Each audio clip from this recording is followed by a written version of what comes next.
Sevens Golden Diamonds, Ermalur, Vadadala.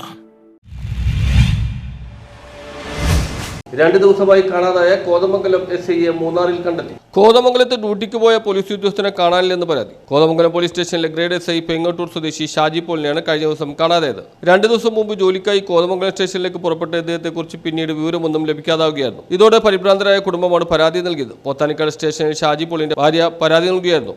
തുടർന്ന് പോലീസും കുടുംബവും 2 ദിവസം അന്വേഷിച്ചിട്ടും യാതൊരു വിവരം ലഭിച്ചില്ല. മൊബൈലിലും സ്വിച്ച് ഓഫ് ആയിരുന്നു. ഇതിനിടയിൽ തൊടുപുഴ ഭാഗത്ത് മൊബൈൽ സ്വിച്ച് ഓൺ ആയി എന്ന വിവരം കിട്ടിയതിനെ തുടർന്ന് തൊടുപുഴ ഭാഗത്തും അന്വേഷണം ഊർജിതമാക്കി. എങ്കിലും കണ്ടെത്താനായില്ല. എന്നാൽ കഴിഞ്ഞ ദിവസം പുലർച്ചെ മൂന്നാറിൽ വെച്ച് കണ്ടെത്തി. സംഭവത്തെക്കുറിച്ച് പോലീസ് കൂടുതൽ അന്വേഷണം നടത്തിവരികയാണ്. News bureau, Kothamangalam.